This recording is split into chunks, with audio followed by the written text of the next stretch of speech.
பண்ணிட்டாங்க. டாஸ்க் பண்ணுவாங்க அப்படின்ட்டு ஒன்று பண்ணாங்க சார். நான் அது வரைக்கும் அப்படி ஒரு சௌந்தர்யாவை பார்த்ததே கிடையாது. சௌந்தர்யா ரஞ்சித் அங்கிள் கிட்ட சொல்லியிருக்காங்க, நான் வந்து ராணுவ பர்சனலா தான் அட்டாக் பண்ணேன் அப்படின்னு சொல்லிட்டு. அதுக்கான ஃபுட்டேஜ் இருக்கு. நேற்று ராணுவ கிட்ட சொல்றாங்க, நான் வந்து உன்னை பர்சனலா பேசல, டாஸ்க்கு காண்டி பேசினேன் அப்படின்னு சொல்றாங்க. சோ இது ரெண்டுத்தையும் வச்சு ஒரு குறும்படம் போட்டு பேசிருக்கலாம். இந்த சீசன்ல குறும்படமே ஒண்ணு கிடையாது விடுங்க. சரி, குறும்படம் போடலாம் கூட பரவாயில்ல, இது ஒரு டாபிக்கா எடுத்து பேசிருக்கலாம், மக்களுக்கு தெரியப்படுத்திருக்கலாம். ஏன் விஜய் சேதுபதி அதை பேசலன்னு தெரியல. இட்ஸ் ஓகே, இந்த டாபிக்கும் ஓகே தான். இருந்தாலும் அந்த டாபிக் பேசிருந்தா மக்களுக்கு இன்னும் கொஞ்சம் புரிஞ்சிருக்குன்னு நம்புறேன்.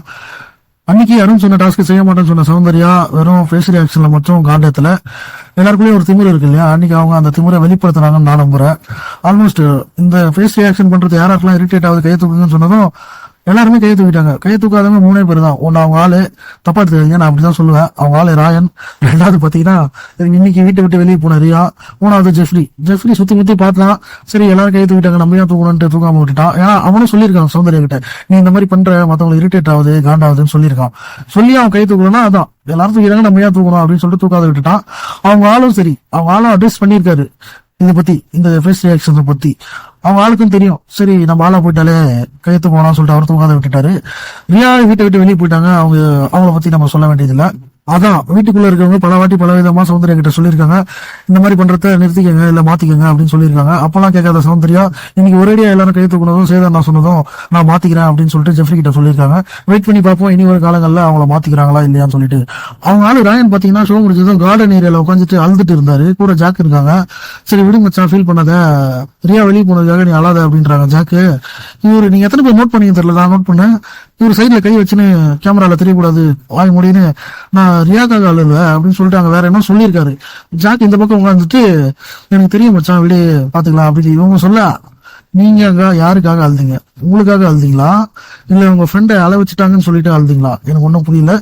பாக்குற உங்களுக்கு புரிஞ்சதுன்னா கீழே கமெண்ட் பண்ணுங்க, அவர் யாருக்காக அழுதாரு சொல்லிட்டு. ராயன் அவர் ஏன் நோஸ் கட் பண்ணி உட்கார வைக்கணும்னு எனக்கு தெரியல. சேதனா இதுக்கு முன்னாடி வீக்கெண்ட்லாம் பாத்தீங்கன்னா ஜாக், விஷால், தீபக் அவரெல்லாம் வந்து சேதனா ஒரு ஆளாவே மதிக்க மாட்டாங்க. அவங்களுக்கு என்ன தோந்தா அதான் பேசுவாங்க, அவங்களுக்கு என்ன மாடுலேஷன் வருமோ அதான் பேசுவாங்க. அப்பெல்லாம் கோவம் வராது சேதனாக்கு. இன்னைக்கு ராயன் பேசினது கோவம் வந்துட்டு இருக்கு. ஏன்னு எனக்கு தெரியல.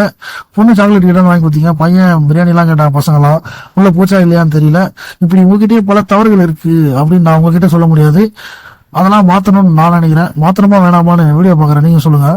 ரியா பாத்தீங்கன்னா எவிட் ஆயிட்டு வெளியே போயிட்டாங்க. வெளியே போயிட்டு ஒரு விஷயம் சொன்னாங்க, அது கொஞ்சம் மனசுக்கு நெருக்கமா இருந்தது, அதை உங்ககிட்ட ஷேர் பண்ணலாம்னு சொல்றேன். இந்த ஷோக்கு வரும்போது பாத்தீங்கன்னா அவங்க அம்மாக்கு உடம்பு சரியில்லையா, சுத்தி இருக்கவங்க எல்லாம் சொன்னாங்க நீ போவாத, இங்கே இருந்த அம்மா பாத்துக்கோ அப்படின்னு சொன்னாங்களா. நீ போய் என்ன பண்ண போற அப்படின்னு சொன்னாங்களாம். அவங்க அம்மா இல்ல நீ போ, ஆல் த பெஸ்ட், நல்லா பண்ணிட்டு வாமான்னு சொன்னாங்களாம். இந்த வாரம் அவங்க வெளியே போயிட்டாங்க. நான் அப்பயே சொன்னேன் இல்லையா, உன் பொண்ணு அனுப்பாதான்னு சொல்லிட்டு, இன்னைக்கு பாரு போய் என்ன பண்ணா வந்துட்டா பாரு அப்படின்னு 4 பேர் 4 விதமா பேசுவாங்கன்னு அவங்க சொன்னாங்க. யாரும் அப்படி பேசாதீங்கன்னு சொன்னாங்க.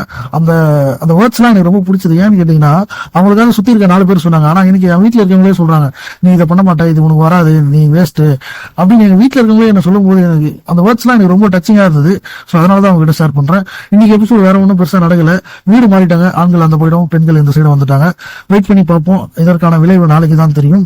அதனால நாளைக்கு என்ன நடக்குதுன்னு நாளைக்கு பார்ப்போம். உங்க லைஃப்ல இந்த மாதிரி உங்களை டாமினேட் பண்றவங்க இல்ல உங்களை சுத்தி யாராவது டாமினேட் பண்றவங்க இருந்தா கீழே கமெண்ட் பண்ணுங்க. மறக்காம நம்ம சேனல் சப்ஸ்கிரைப் பண்ணிடுங்க. மீண்டும் சந்திக்கும் வரை நன்றி, வணக்கம்.